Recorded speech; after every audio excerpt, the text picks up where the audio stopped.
بەناوی خوای بەخشندەی میهرەبان،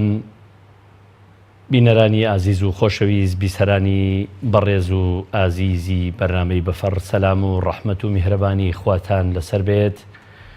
درود و سەلام بۆ سەرجانی پاچی پێغەمبەر و پێشەوامان محەممەد صلی الله عليه وسلم و بۆ سەریار و یاوەر و شوێنکەوتوانی تا ڕۆژی دوایی. خۆشەویستانم، خۆشحاڵین کە ئەم هەینەیەش خوای پەروەردگار دەرفەتی داین، تەمەنی پێداین، تەمەنی درێژ کردین بۆ ئەوەی جارێکی دیکە بە ئێوەی ئازیز و خۆشەویست بگەینەوە بۆ پێشکەشکردنی ئەڵقەیەکی تر لە بەرنامەی بەفەڕ. بەڕێزانم، بیر ئێوەی خۆشەویستی دەخەمەوە بەرنامەی بەفەڕ بەرنامەیەکی تایبەتە بە ڕۆژانی هەینی.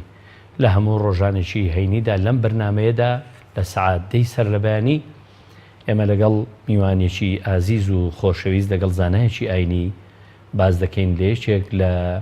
فەزڵەکانی گەورەی ئەو ڕۆژە. دیارە ئەمڕۆ تەوەرێکی تایبەتمان بۆ ئامادە کردوون کە قسەی لەسەر دەکەین دەربارەی فەزڵ و گەورەی قورئان خوێندنە. خوای پەروەردگار لە قورئانە پیرۆزەکەیدا جەلە جەلالوه دەفەرمێت: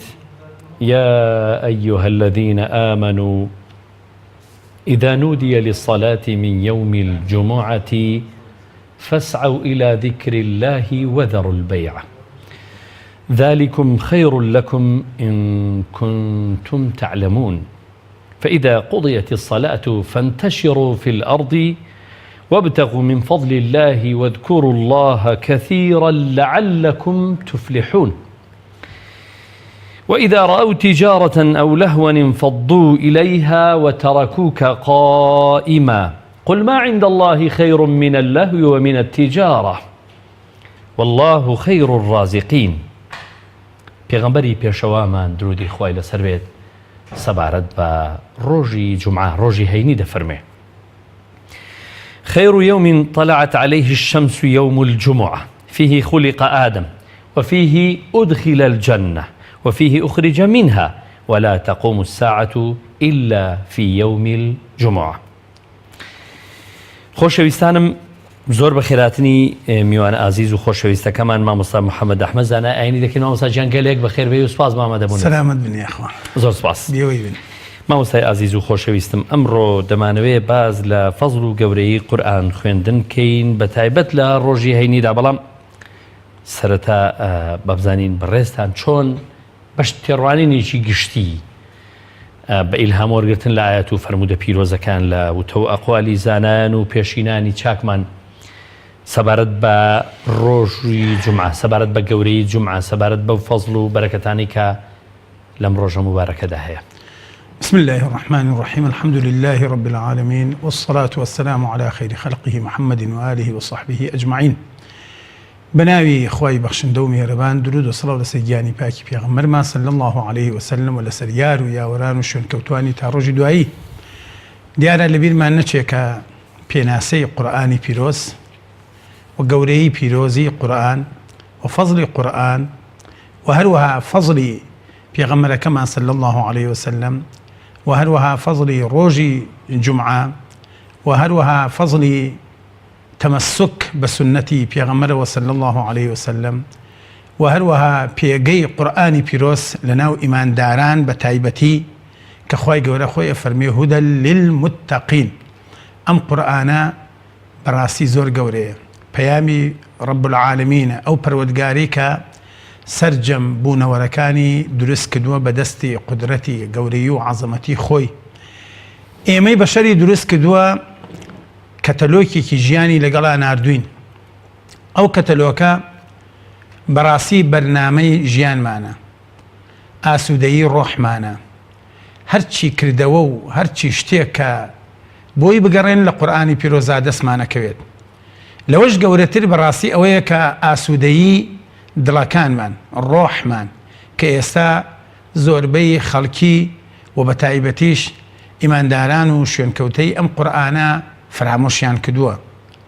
چونکە خوای پەروەردگار لە قورئانی پیرۆزە لە سەرزاری پێغەمبەرەکەمان صلی الله عليه وسلم هەر وەکو شکاتێک: یا رب إن القوم اتخذوا هذا القرآن مهجورا يعني خوا پەنامان بدا خەڵکانێک کە قورئانیان پشتگوێ خستووە، يعني خستویانەتە پشت سەری خۆیانەوە لەسەر ڕەفێدا ناوە و ئیتر عەمەلی پێەکەن و نەئی خوێننەوە نەشیفای دڵ و نەشیفای دەرمانی و نەشیفای نەخۆشیەکانیشی لێ وەردەگرێت. بۆیە بەڕاستی ئێمە وەکو ئەوەی کە شوێنکەوتەی ئەم قورئانین و باوەڕمان بەخوای تاک و تەنیا هەیە و باوەڕمان بە پێغەمبەری ئاخر زەمان هەیە صلی الله عليه وسلم و باوەڕمان بە قسە جوانەکان و وتە شیرینەکانی پێغەمبەرەکەمان هەیە صلی الله عليه وسلم و ئەزانین کە جیلێک نەوەیەک لە پێش ئێمە سەلەفی ساڵحی ئەم ئومەتە سوودێکی تەواوەتیان لە قورئانی پیرۆز وەرگرت، چ لە ڕووی عەمەلکردن و کردەوە و ئەحکام و حکمەکانی، چ لەو ڕۆی شەوانە کە ئاسوودەیی و غیذای ڕۆحی جەستە و لاشە و هەموو کاتێکیان بوو، جا شەو بێ ڕۆژ بێ ڕۆژی جومعە بێ یا ڕۆژەکانی کە بێ. بەڵام دیارە ئەوەشمان لەیان نەچێ بەڕاستی فەزلی ڕۆژی جومعە وەکو ئەو حەدیسەی کە جەنابەت ئێستا کە خوێنتەوە پێغەمبەری خوا صلی الله عليه وسلم فەرمێ أعظم روجكان سيد الأيام وأعظمها عند الله سبحانه وتعالى، يعني سيدي روجكان وقورترين روجكان چونك حور روجمان هي أو روجا روجكي زور قوري بلام لديارشا قوري أو روجا أبي كومل الشد هبير كبيغمبر صلى الله عليه وسلم تقريبا بينش دزنشاني بينش تيكدوا آدمي تيا درز بوا وتيا خراوة بهاش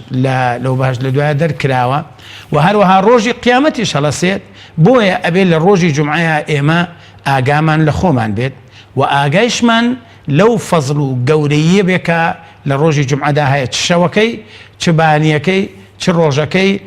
خطبكي كوكو آيات بيروزي لسورتي الجمعة كخواي پروردگار لقرآن بيروزا سورتي ترخان كدوا وناوكي بيروزي بيويا كأوي سورة الجمعة كواتە لێرە دائما تێگەین فەزلی قورئانی پیرۆز لەلایەک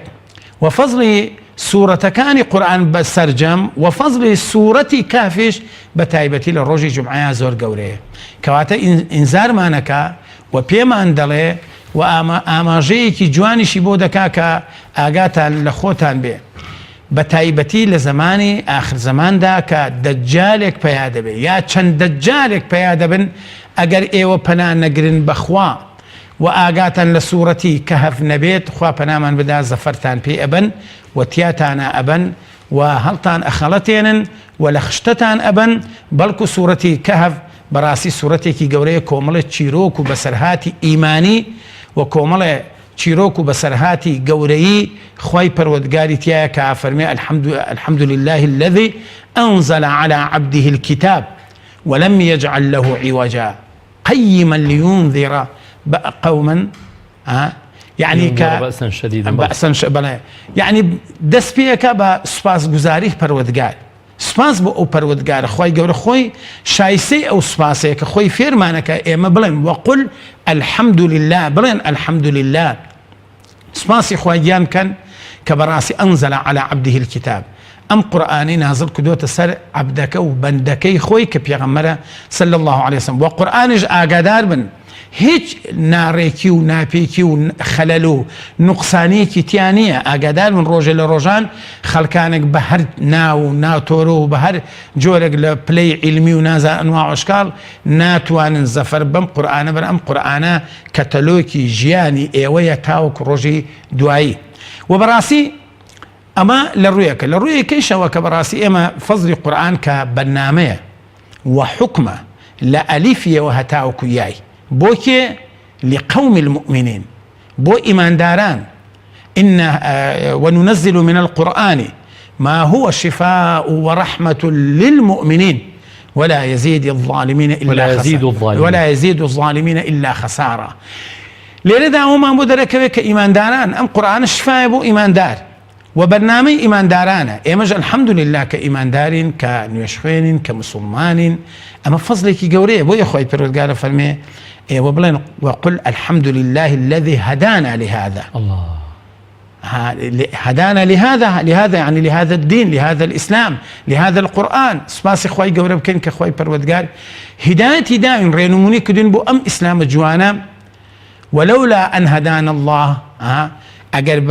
بەهاتەیان قورئانە بۆ خوا هیدایەتی نایە ئێمە چییە بووین قەومێکی گومڕا و سەرگەردان و داما و شوێنکەوتەی ئەنواع و ئەشکال هەوا و ئارەزوو و بت و هەچی شت هەیە کە خەڵک ئێستا ئەمڕۆ کە شوێنی کەوتۆ عەوداڵە بە شوێنیە کابرا عەوداڵە بە شوێنیە لە بەحری ئیجاءەدا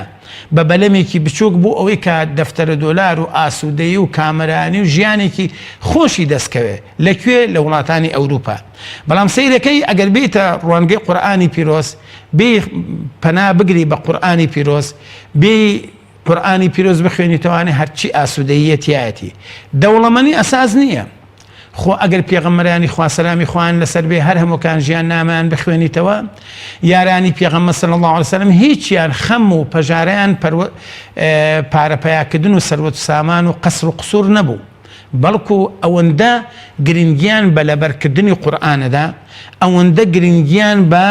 ئیسلامەتی و دینداری و نەشری ئەم ئیسلامە ئەدا و تێگەیشتنی نەوەکان و خەڵکی و جیل بە جیل لە دوای خۆیان بۆ ئەوەی کە أو ناو جوانان ببينتو كبيغم صلى الله عليه وسلم فما من قوم يجتمع في بيت من بيوت الله في بيت من بيوت الله يتلون كتاب الله ويتدارسونه فيما بينهم إلا نزلت عليهم السكينة وغشيتهم الرحمة وحفتهم الملائكة وذكرهم الله في من عنده شوان فضليان بوهي أو قوماني كقرآن خوين نوم وقرآن مدارسة كان دراسية كان كوكو برستان يسكى أم برنامجان تشكيل كدو دارشتوا براسي أما مدارسي قرآني بيروزا أم كنال بيروزانا كبراسي مدارسي قرآن وقرآني تي أخوين وتفسيري أكري وحكمكاني وبابتكاني باس أكري أما حديثي بيغمرك صلى الله عليه وسلم إلا شو رحمتيان بوهيا يكم سكينة كسكينة آرامي كهمان بدواويلين سكينة آرامية أو آرامية كبراسي إيسا عالمي الدنيا بركو من ألم همو الدنيا بأمم متحدة أوروبا أومان وبس بشوين أواز شون آسودي بيجيرينو بودلكان بومروفكان أمروفانا لم قيراني مادة قريو أنواع واشكال الشر وآشبو ململاني بيني أملاولا رزقار يعني بكين سيرك لقرآني بيروزا هيا هلا قرآنا لمزقوتا ولا همان كاد شعب فرميتشي وغشيتهم الرحمة رحمة يقدا باريت السريان وحفتهم الملائكة بيروزا كاني خواي برودقات دا باريت السريان صحابي يقفرمي من القرآن مخوين سير مكد أسفكم أجولي خلكا رشوكي أبشرينو أروى أم حالة زور سيد بوبويا ببيغمري فرمو صلى الله عليه وسلم فرمي اشتيكي آوان بسر هاتوا فرمي أوا فريشتي خوايا دا أبز نخواروا والرحمة خوايا دا أباري حتى أسبكيش خوي بو راناجيري يعني أون دا خوشي أتشجي أون دا آرامي بو دي بو أوش دي بو معلوم نال بو قرق بو حتى حيوانات كان بو بشوكترين بارن كالويا هيا أوش حز بو صوتا أكاك صوتي قرآن خوينا ولا همان كاد شاء فرمي وذكرهم الله في من عنده أمان زوجرين كبراسين برزد وبإيمان داران أواني أهل القرآن من سبحان الله خواي قولنا يونكدون جادو تفسيرية يعني خواي قول الله خوي باسي أم قرآن قارئ وقرآن خوينا كانك كقرآن خوينا أهل قرآن ويان دواي من الدنيا خواي قولنا يوناكات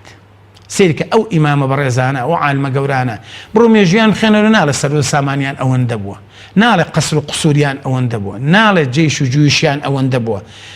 بس خدمته تأليفاته تدريس وتعليميان سيرك لها مكتبة كان باسكرا باسي خدمة كاري أنا كريبو قرآن بو قرآني بيروس چونك أوان براسي جوان تيجيشتبون أوي كالدواي خوان أمينتوان أم حسناتي أم تشاكي أم بلوباي أم ناو جواني كبرودقاري مهنبان تشيلو ومهم تلك أخواي قولان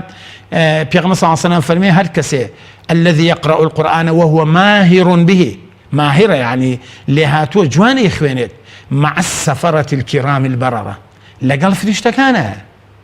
يعني لريزي فريشتا برزا كان خواي برودقاري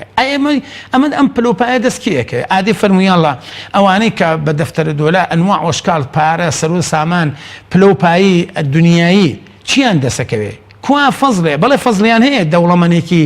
دەوڵەمەنێکی ئیماندار وەکو عەبدوڕەحمانی کوڕی عەوف کە ئیسلامەتی دینداری پایەک بوو کۆڵەکەیەک بوو بۆ خزمەتکردنی ئیسلام و موسڵمان ئەمە جوانە ئەمەش بەهرەیەکی گەورەیە بەڵام هیچی ناگاتە ئەوەی کە پێغەمبەر صلی الله علیه و سلم فەرمی اقرأوا القرآن فإنه يأتي يوم القيامة شفيعا لأصحابه يعني إيه وقرآن بخونه بأمر فرمي بيغمبر صلى الله عليه وسلم بلام دياله بيشتر باس ما كان أما التمسك بسنتي بيغمبر صلى الله عليه وسلم قرآن بخونه وشنك الروجي قيام فإنه بالتأكيد يت يوم القيامة شفيعا لأصحابه ها يت قرآن ديت زمان الإخوان يعني أما براسي قرآن خوين بو أما لەگەڵ منابوو لە دنیادا باشترین کتێب کە ئیخوێندە و قورئان پێویستە ئێستا قەیرانی چیمان هەیە کاکە بەختیار قەیرانی نەخوێندنەوەمان هەیە وانەیە سیر کە سبحان الله ئەم هەموو فەزڵە ئەم هەموو حەدیثە ئەم هەموو تەجوانەی عولەما و زانایان و سەلەفی ساڵحی ئەم ئومەتە کە لەگەڵ قورئان و خوێندنەوەیە هەیان بووە لەگەڵ حەدیثەکان لە بەرکردنی قورئانی پیرۆز هەیان بووە سیرەکەی ئەمڕۆکە خەڵک هاواری لێساوە لە قوتابخانەکان خوێندکارەکانمان مامۆستا کتێبخانە معرەزێکی دووەلیە کرێتوانێت کابرا هەموو کەناڵەکە هاواریان بوو ئەم ساڵەکە وتیان مشتری کتێبکڕین مشتری هاتن بۆ معرەزەکەیش کەم بوو کەس نەبوو ئەم هەموو کتێبە جوانە ئەم هەمووتە زێڕینە کە لەناو ئەم کتێبە جوانانە هەیە سێرێکی خەڵک نایخوێنێتەوە جاکەواتانە ئێمە ئیماندار و مسلمان ئەبێ پشت نەکەینە قورئان چونکە هەڕەشەشمان لێکراوە کە پشتکەینە قورئان پێغەمبەر صلی الله عليه وسلم لە ڕۆژی قیامەتە ئەبێتە یعنی وەک چۆنەڵێ کەسێک کە شکات ئەکا لە ئومەتەکەی شکات ئەکا لای خوای ئەم قورئانە پشتگوێ خۆست بۆ پشتگوێمان خست ئەو کاتە کە پشتگوێمان خۆست فإن له معيشة ضنكا يعني إتلا داما وقرب سرب مينتي راكيتي هلاك ماندوه هيج نازانت شيء أكا شو خوا بينه خوا كشي تواوني نآراما أو زروي تريان ونحشره يوم القيامة أعمى أو بيجي أوش ككابرا قرآن خوين بو وش بتايبتي هالرشيك بو أهل قرآن خوينان بو مامصان بو خوين كارب الرزكان ما كالدراسات إسلامية لفقيتي لحجرة كان يا أوانك دين قرآن قيل قرآن قرن بلام سيركي بيجينا كان شنك أوش يكي كلوانا كقرآني بيروزيه بو إيما براسيكي أبيل بباشترين خوي بيروغال سورتي التين فرميتشي لا آخر سورة كاكا أليس الله بأحكم الحاكمين يعني آية خوي قولا أحكم الحاكمين القرآن كنا دوا روجكات إيما آية إيوة أي بشر لو باشترتنا القرآن باشتر ما دسك يا أسود دايما بيبخشي كابرا أروى مسكينات ذكر حبي مسكينات دلزيل أخويا شو برأو صيدليانو أو بلا برزاني كبزيشكن بزانك تشي ألين يعني شونية خلقك زوزو نيت تخو حبيكي مسكين وكاكا بو من دمي نمونيك بو بين موا من خوم بياوشي ديندار وبرز ناسم كأهلي مزقوتا همو روجي قرآن دخوين ام بياوا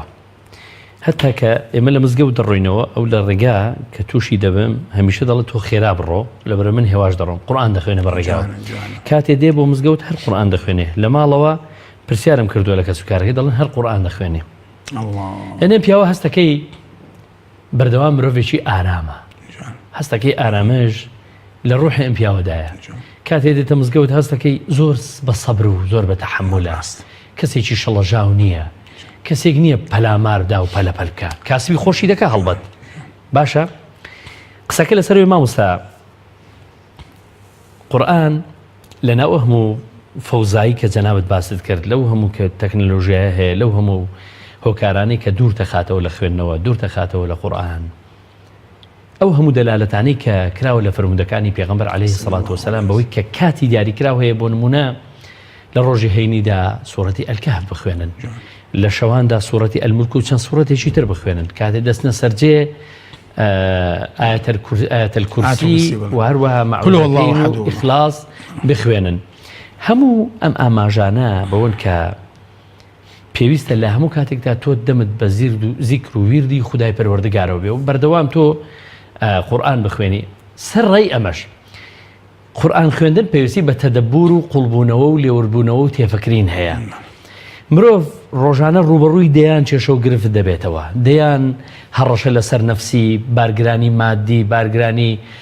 نەفسی بارگرانی کۆمەڵایەتی بارگرانی سیاسی هەموو ئەم بارگرانیانی بۆ هەیە قسەکە لەسەرەوەی ئەگە ئینسان بەردەوام لەگەڵ قورئان بێت و بەردەوام تەدەبوری تێدا بکە و بەردەوام بە دوای ئەو تەفسیر و لێکۆڵینەوەنەدا بچێ ئەگەر زانان لەسەر ئاەتەکان قسەیان کردووە و ئەسباب نزولەکانی قورئان و فەرمودەکان کە دەلالەتن لەسەر پژگیرەوە دەکەن کە ئەم ئاەتە بۆچی هاتووە بۆچی نەهاتووە. هەموو ئەمە هۆکار نییە بۆی کە مرۆڤ هەڕەشە کە مرۆڤ ئەو هێرشانەی کە ڕۆژانە لەسەری هەیە و هەموو هێرشانەی باسمان کرد کاری تێنەکەن، یان لانی عەزیمەتی، لانی نەفسیەتی، لانی ڕوحی، لانی معنەوی، یعنی ببێ بە بربەستێکی گەورە بەوەی کە ئەو مرۆڤە تووشی بێهیوایی داڕوخان شکستێک نەبێتەوە لە ژیانیدا. دیارە کاکە بەختیار بەنسبەت ڕۆژی جومعەوە پێغەمبەری خوا صلی الله عليه وسلم فەرمووی من حفظ 10 آيات من سورة الكهف عصم من فتنة الدجال. لشنو كافر من قرأ سورة الكهف يوم الجمعة أضاء له ما بين الجمعتين، له نور أضاء بين الجمعتين أو كما قال. أفرمي هركسي روجي جمعة يا دآتي أول سورة كهف يا دآتي أخيركي. إمام مسلم بودو روايتين نابيتي يا أوتانا فرمي لروجي جمعة سورة الكهف بخوانيت لم جمعوها تا جمعة كيكا نوريكي بوهي للرواياتي كافر من نور اللي قاتشي والدر أتشيد لجل قاتشي وحتى أسمان روشنا. أما أوما تيجيني أمرو كوكو جناب فرمود كاروباري مسلمانان زور جار بلالو لويري دادروها. سببك چیه؟ سببك أوي حتى أوانك السورة كهف أخوانا لو حفتها بو أم جمعة بو أو جمعة هرچی كارك دسي بني إصابة يكن أي بيكن چونکە بۆچی ئەم لە ژێر ڕەحمەتی خۆی پەروەردگارایە.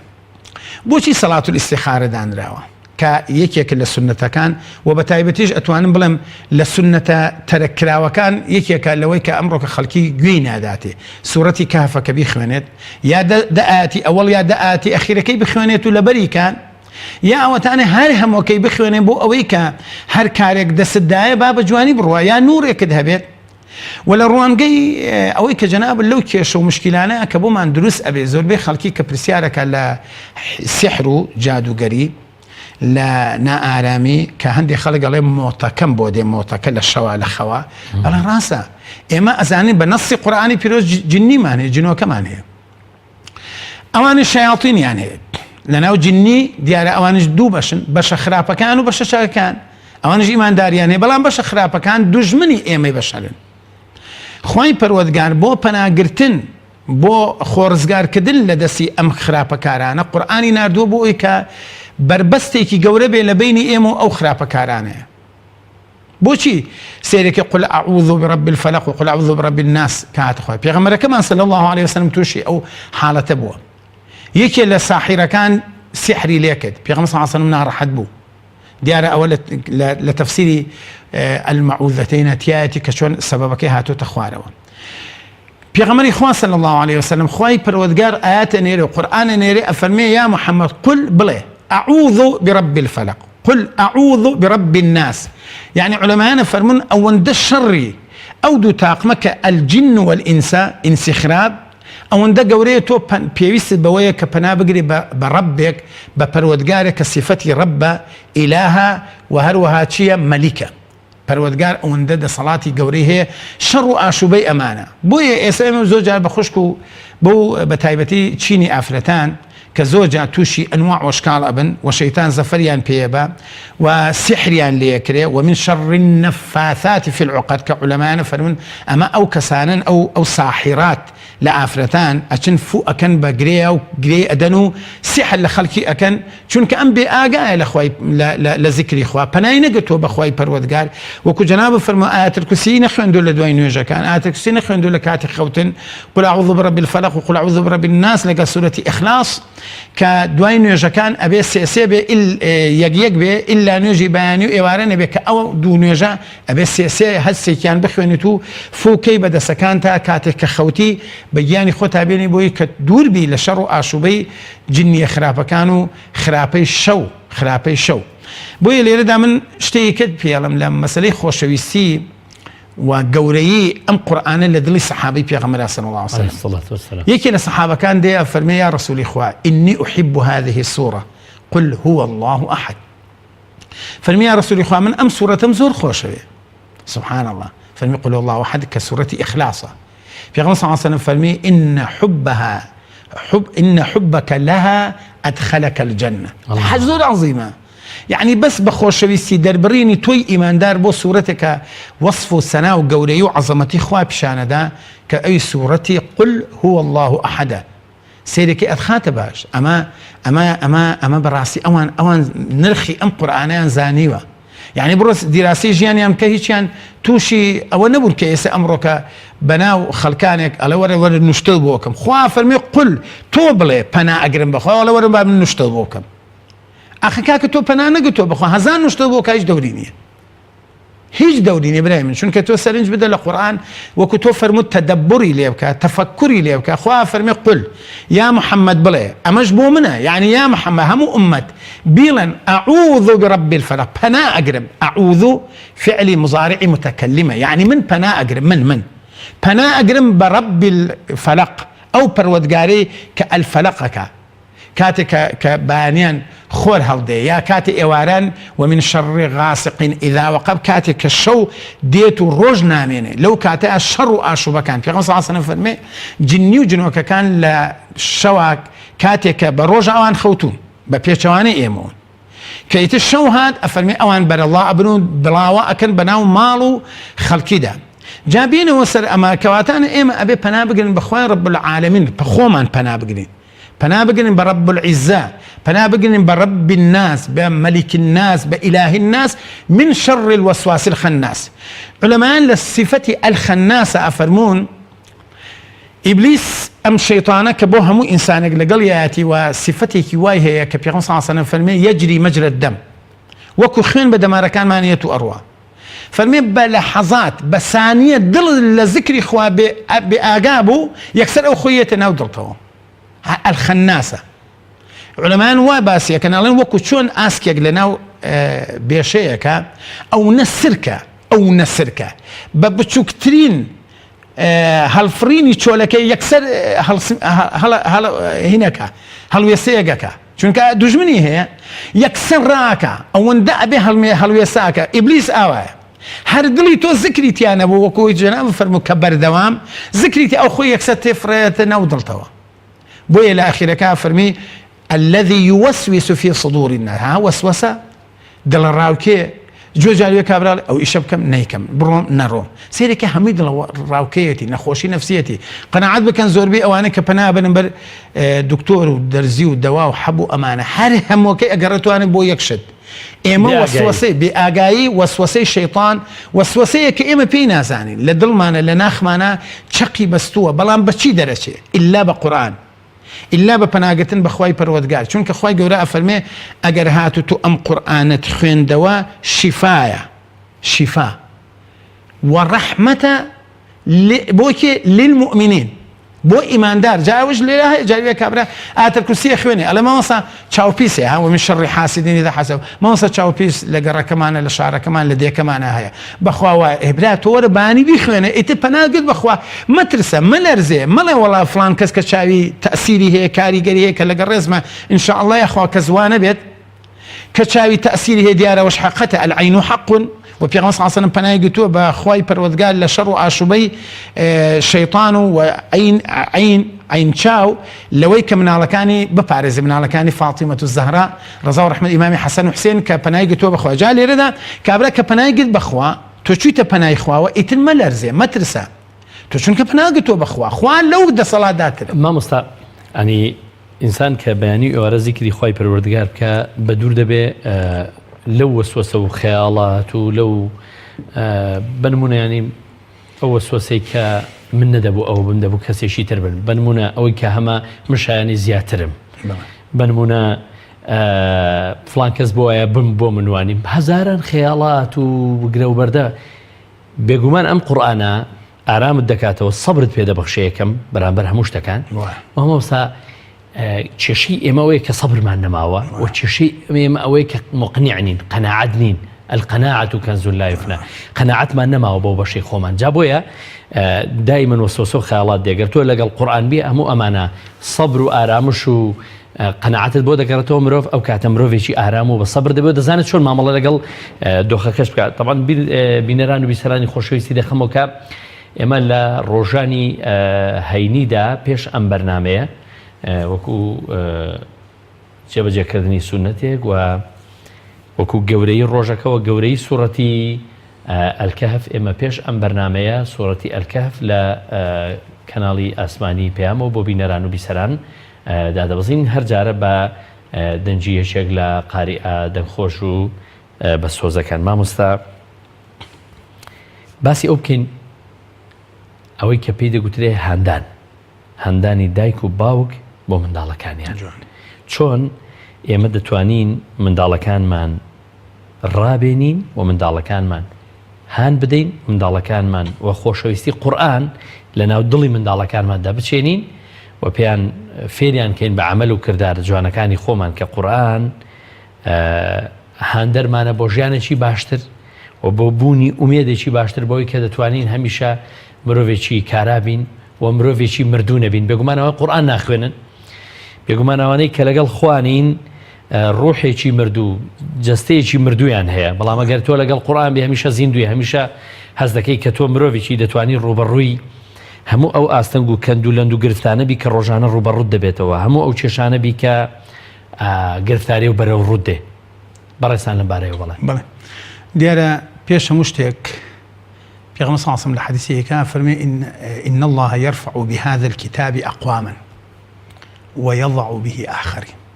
خۆی گەورە بەم قورئانە قەومانێک بەرزەکاتەوە دیارە قەومێک ئاڵن قەوم گەلێک عایلەیە خانەوادەیەک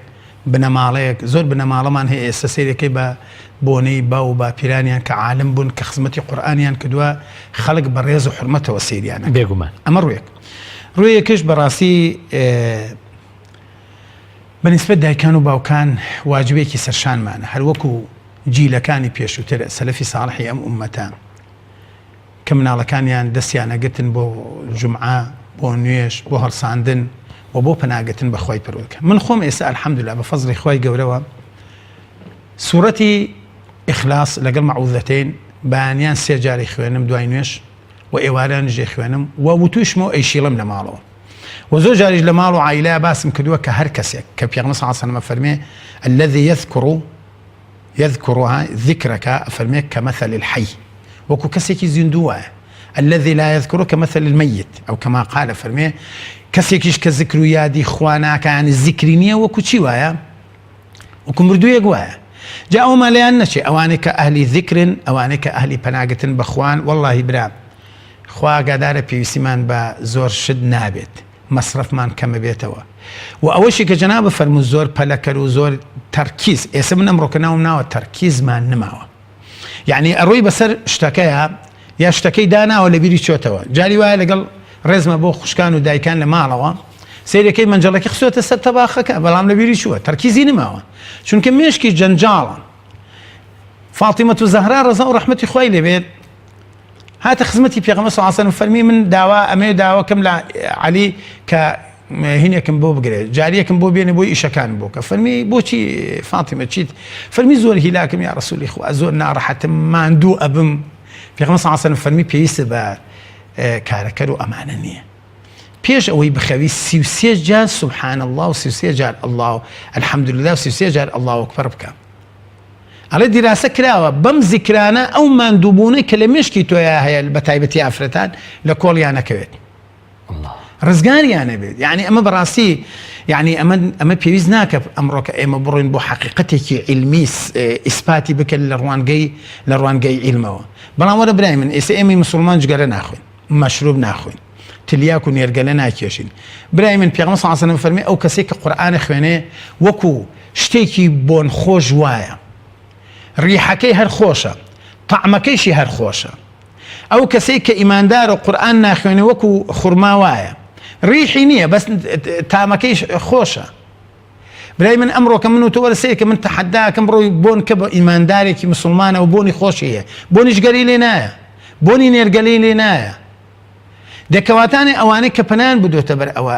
ئەبێت دان بنێن بۆ حەقەتەیە کە بڵێن بەڕاستی ئێمە بێبەشین با فریاکەوین دایکان و باوکان مامۆستا بەڕێزەکان لە قوتابخانەکان با بەدان بنێن بۆ حەقەتەیە کە بڵێن وەڵڵاهی قورئان شیفایە هەر ئەوەندە قورئان شیفایە نوێژ شیفایە ئەو دەستنوێژەی کە من و تۆ هەموو ڕۆژێک ئەیگرین کە زۆر جاری وا هەیە ئەوانەیە کە تایان هەیە تا دکتۆر پێڵێ چی ئەڵێ دموچاوی سات کەرەوە دموچاوەکانی سات کەرەوە دەسەکانی بە پەڕۆیەک ئاو بیخەرەنا ئەو بێنە بەسەر چاویە ئەگەر تۆ هەر 5 فەرزە دەستنوێژت گەت و دەموچاوە جوانەکان شۆت تارەتت گوت و خۆتە شۆت میگوم لە دکتۆر عەبدولواحید وتی ئەوانە کە ناسۆریان هەیە ئەوانە کە ئەو نەخۆشییان تووشەوێت لەبەر ئەوەی کە تارەت ناگرن بە جوانی خۆیان پاک ناکەن و بۆی تووشێ و نەخۆشییا بن بەڵام وەرە تۆ یەکی مسلمان بە تارەتگرتن بە خۆشۆدن لە ڕۆژی جمعە بە بۆن خۆشکردن لە خۆت بە دەستنوێژگرتن بە قورئان خوێندنەکە کە ئێمە باسەکەمان زیاتر لەسەرەوە سوورەتی کەهف بەڵێ سنەتێکی گەورەیە کە لە ڕۆژی جمعەدا ئەبێت تۆ بخوێنی و کاتەکەیشی یا شەو یا ڕۆژ پێش ئەوەی خەتیب بچێتە سەر مینبەر پێش ئەوە ئەم سوورەتە بخوێنە لە شەڕی دەجالەکان ڕزگارە دەبێت ئەمڕۆ کە بە دوو قسە سێرێکی گەنجێکە لە خەڵەتێ مامۆسایە هەر ڕۆژە بە شوێن یەکێکەوەی دەجارەکان زۆرن کاکە بەختیار زۆرن بەڵام ئەگەر تۆ کاتێ ئەم قورئانت خوێند زانیت بۆی چی پێغەمبەر صلی الله علیه و سلم فەرمی لە ئاخر زەمانە ئیماندار کە سەیری بێباوەڕەکە کە سەیری دەجالەکە لە ناوچاوانی نووسراوە کافر باش خۆ لە ناوچاوی نەنووسراوە بە نووسین کافر جا خۆ گەوا نووسرابێ کابرای کێژێ خوێنێتەوە نە بە قووەی ئیمان بە فیراسەت المؤمن کە شێخ عەبدولقادری گەیلانی ڕەزا و ڕەحمەتی خوای لێبێ ئەگێڕنەوەڵێن کابرایەکی جوولەکە خۆی کردبوو بە شێخ ئەلمهم لە ئێرانەوە دێت و کۆمەڵە شێخ مرید و ئەمانە شوێت خۆیەکە ئەوێتی لەنا ئەم ئومەتی ئیسلامە یەکێک هەبێت فیراسەی هەبێت کەشفی یعنی وەکو چۆنە لە کەراماتی ئەولیا حەقە بە حەقە کەرامات بەمانای ئەوە نێ بڵێ عیلمی غەیب بزانم بەڵکو کاتێک وەکو ئیمامی عوسمان سەیری سەحابەیەکی فەرمی لە چاوتە ئەبینم زینات کردو فەرمی یا خەلیفەی مسلمانان خۆ وەحیدا نەبەزیوە فەرمی بە چاو تا دیارە هەستی پێ یەکەم ئەی ئەم هەموو گوناه و تاوانی کە ئێستا ئێمە ئەکرێ و ئەخرێتێت چۆن مێشکت فۆرمان نابێ ئێتە مێشکت جێگەی چیتیا بێت و برای من تۆ شەو تا بەیانی خەریکی فەیسبوک و ئینتەرنێتی جا قسەکەی شێخ عەبدولقادری گەیلانی یا شێخ جونەیدی بەغدادیە بێ ئەڵێ لە دوای ڕەزا و ڕەحمەتی خوان لێبێ کابرا لە بەسڕەوە پیادێ هەچی داما و خەڵکیەکە بینێ هیچ تەفسیری ئەوەی بۆ ناکەن ئەڵێ اتقوا فراسة المؤمن فإن المؤمن ينظر بنور الله ئەڵێ ئەمەی بەدەسەوە بێ ئەویش ئەڵێ قوربان دوای ئەوەی کە ذکر و یاد و ئەم هەموو دەروێشی لەگەڵاڵێ یا شێخەمەوێ ئەم تەفسیری ئەم حەدیسەم بۆ بکەین جایتە پلێ حەدیسەکە الله عەلەم تۆزە قسەی لەسەرە ئەویش ئەڵێ قوربان دەی تۆ جوولەکەی ئەم جلوبەرگە کە پۆشیوتە جلوبەرگی مسلمانانەیە بەڵام لە ناخا هێشتا تۆ مسلمان نەبووی ئەوە معنای ئەوەیە فیراسەت المؤمن ئەوەیە کە بتوانێت کەشفی تۆ بکە کە بتوانێت تۆ چیت ئیمامی عومەر بەناو مەدینە ئەگەڕا ڕەزا و ڕەحمەتی خوای لێبێ کابرایەکی بینی یەمەنی بوو یەکسەر کە سەیری کە وتی وەرە تۆ خەڵکی ئەم شارەنیت وتی چۆن نەزانم وتی بەڵێ ئەزانم وتی تۆ چی ئەکەی لێرە ئێستا کاتی نوێژی جەماعەتە مسلمانان دوکانەکانیان داخستووە جاهاسێک یعنی فیراسەیان ئەو نە بەقەوت بە نووری ئیسلام بە نووری قورئان سەیریان کردووە ئێستا ئەم نورەمان نماوە ئەنواع و ئەشکال کابرایەت سەیرێکی بۆ داواکردنی کچەکەی بۆ داواکردنی کچەکەی نازانێ ئەمە بای چەنەیە بەڵام ئەگەر ئیماندار بی زۆر شت ئەزانی بەبەونەی ئەم قورئانە پیرۆزە بۆیە شێخی گەورە ئەفەرمێت تۆ هێشتا مسلمان نەبووی ئەڵێ قوربان یا شێخ بەسمە یەک کەس ئەویست کە تەفسیری ئەمەم بۆ کە حەقەتی من بزانێ دیارە حەقەت بۆ مانای عیلمی غەیب نە بۆی دووبارە یەکێنەوە هیچ شێخێک هیچ عالمێک هیچ ئەولیایەک هیچ لە پیاو باشان عیلمی غەیب نازانێت إلا الله ئەمە یەک دووهەمینیان بەڵام فیراسەیەکیان هەیە فیراسە یعنی قووەیەکی ئیمانیە لە دڵ تا چەسپی وەکو زۆر جەناب فەرمود هەیە منە لەسەر خۆیەک سەکینەتی هەیە ئارامی هەیە تەرکیزی هەیە ئەتوانێت هەنگاوەکانی بە دروستی بە جوانی بنێ کاکە چی تێچێ ئەم دەمە بە زیکری خوا بەکاری بێنی ئەمە چی تێچێ لەو ڕێگەوەڕێ دوو سڵاوە لە دیاری پێغەمبەر بەی صلی الله عليه وسلم لەم ڕۆژەدا کە ڕۆژی جومعەیە کە پێغەمبەر صلی الله عليه وسلم فەرمی تعرض علي صلاتكم يعني ئەخرێتە بەردەممان ئەخرێتە بەردەمی من بشان ميري كاك فلان كسو من محمد صلواتي عنده اللهم صل على سيدنا محمد وعلى آله وصحبه وسلم أبو شوازة الصحابة فرمي يا رسول الله تو دواي أوي مردي قوشتو إسقان النما يعني بروكايوانه فرمي خواي قورا حرم على الأرض أن تأكل أجسام الأنبياء فرمي حرامي كدو لسزوي لا شيء بيغمران سلام إخوان لسربي ناخوا كواتان أخوي برودقار أبو شوازة ريز حرمتي لأمتي بيغمر قلت صلى الله عليه وسلم ببوني تشيوا أم قرآن إن الله يرفع بهذا الكتاب أقواما أو ما ليادنا شيء أخوي قولوا ببوني قرآن وقوماني كي برزقت براسي برزبون براسي وكو إمام عمر فرمي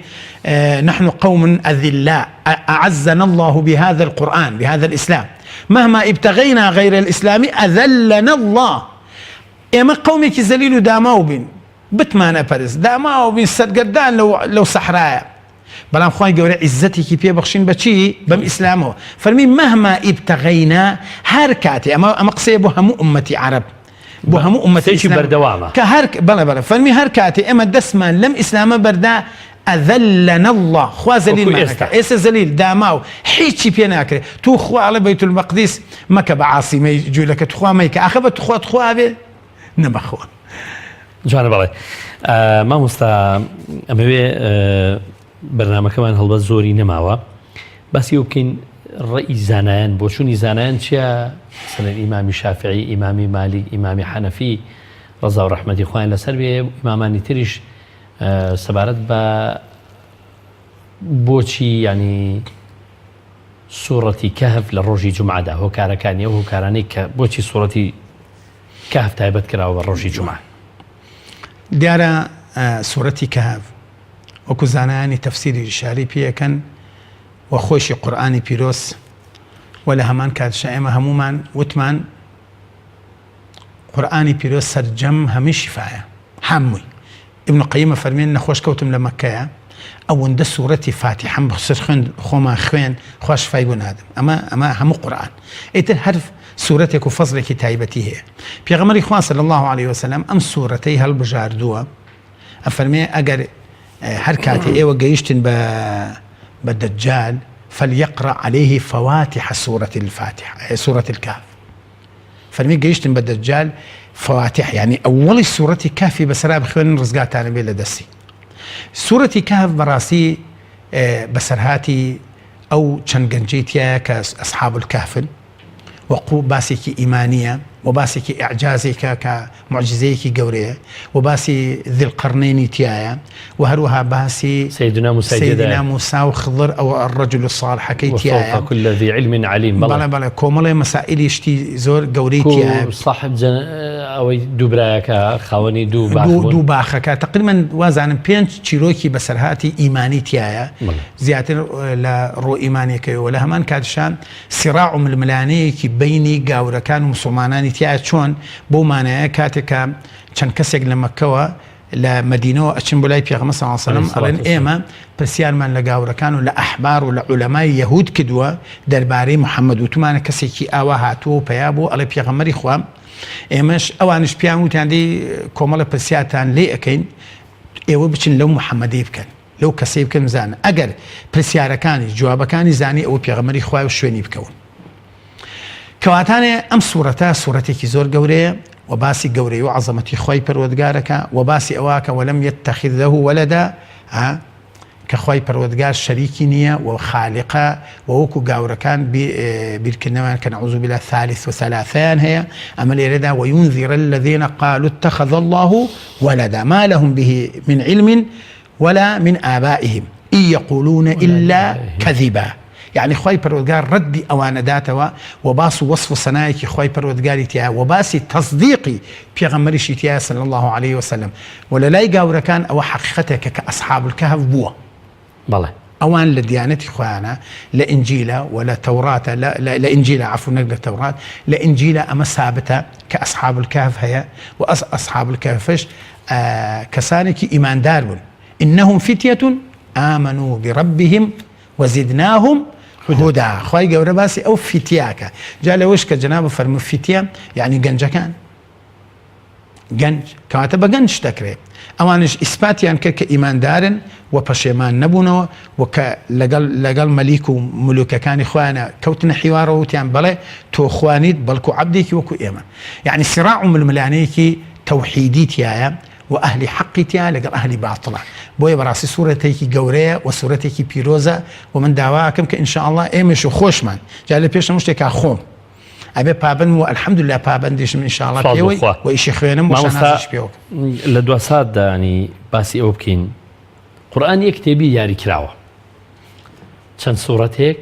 و چەند ئاەتێک و سەرەتا و کۆتایی هەیە. تۆ هەر کتێبێک لەسەر ئەم زەمینە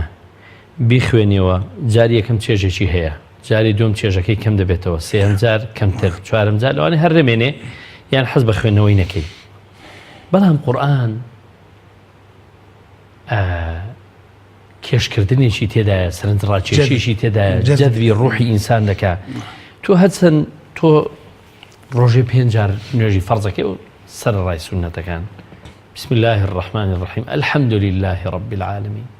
الرحمن الرحيم مالك يوم الدين. هەموو جارێک وا هەستەکەی ئەم قورئانە یەکەم جارە الحمد لله هاتۆتە خوارەوە و یەکەم جارە تۆ دەیخوێنی. قل هو الله أحد معوذتين. هەر ئاەتێک لە قورئانی پیرۆز بگری سوێن بەخوا هێندی ئاەتت خوێندەوە وا دەزانم یەکە ئێستا من هەواستم دەکرد یەکەم جارە ئەم ئاەتم گوێ لە دەبێت، یەکەم جارە بە خزمەتی دەگەڕ، یەکەم جارە ئەم ئاەتە لەسەر زەمینە من گوێبیستی دەبم. کەواتە ئەمە تازەگەری و پاراوی قورئانەکە بەردەوام تازەیە. ئەم تازەگەری و چیت هەیە لەسەر ینی دەتەوێت چی بڵێ لەسەر ئەمەی کە قورئان بۆ ئەوەندە چێژی هەیە، بۆ ئەوەندە کاریگەرە، بۆ ئەوەندە مرۆڤ وا لە دەکات بکەوێتە ژێر هەیبەتی ئەو قورئانەوە. بەڵێ جا پێغەمبەری خوا صلی الله علیه وسلم دەربارەی ئەو ئیماندار حەقیقیانەی کە قورئانیان خوێندووە و تطبیق لەلایەن و خۆشیانەوێت و ئیمانیشیان لەگەڵیەتی. سبحان الله لحديثك في صلى الله عليه وسلم فرمي ومثل المؤمن الذي لا يقرأ القرآن ومثل المؤمن الذي يقرأ القرآن ومثل المنافق الذي يقرأ القرآن ومثل المنافق الذي لا يقرأ القرآن. سنجي مبدأ هل يكو لويك زور كرد ما مسالمة لا زور يعني فرمي أو إيمان دارك قرآن خوينت و إيمان دارش كقرآن ناخذ كواتنا بو أو إيمان دارك إيمانك لقل يابت كاتك إما يسيزور بخلق نيوجك بس ناز يعني الحمد لله رب العالمين شيء يعني حتى لما هو باسي وسباس جزاري مان كد كسورة فاتحة كم شد كدس فيك على الحمد لله رب العالمين يعني سباس بو خواي قوله إيمانك نازانه تو اگر کاتی کسی چاکەیەک لەگەڵاکە ئەو چاکەتە دائما وەخت لەبیرتە. خوای رب العالمین هەموو شەو ڕۆژێ تازەگەریەک لەم دنیاە ئەکا بە هەوای، بە ژیانی، بە فەسڵی، بە وەرزی، بە گژوگیای، بە میوەهاتی، بە ئاوی، بە ژیانی، لە خەوەسانەکەت، بە هەموو شتێکت. تخوا حق نییە سوپاسی خوای گەورەکە هەستی پێ بکەیت. هەموو کاتێ بڵێ الحمد لله رب العالمین سوپاس بۆ تۆ خوایە کە ئەم ژیانت پێبەخشین. بۆیە پێغەمبەر صلی الله علیه و سلم فەرمێ کاتێک کە لە خەو هەستان بڵێن چی الحمد لله الذي أحيانا بعد ما أماتنا وإليه النشور. يعني سوپاسی خوای گەورەکەی لەسەر مشت جا ئەوەی کە هەشتی پێکە چێژی لێ وەرەگرێت بەڕاستی ئیمانداری ڕاستگۆیە، بەڕاستی ئەو ئیماندارەیە کە بە حەقەت بەڕاستی لەگەڵ قورئانەیە. چونکە قورئان قاعیدەیەکی پێغەمبەر صلی الله علیه و سلم فەرمی تعاهد و پەیمان بەسن لەگەڵ قورئانە. ئەگەر وا نەبن و پەیمان نەبەسن قورئان ئەفەرمێ وەکو چی وایە، وەکو چۆن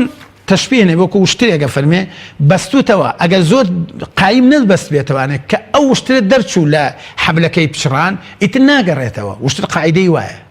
يعني ابي بيمان بسي لقل يابي ابي بلي بل اي قرآن من لقل تويا من توم خوشوي تو بيامي خواي پروردگاري بو من دلنيابة قرآن خواي پروردگار شفاء ورحمة شفاء ورحمة بو إيمان دار بو إيمان هستشينا كده ويلي شناك ليرا لبيامك باسي أومان كآية بيويسا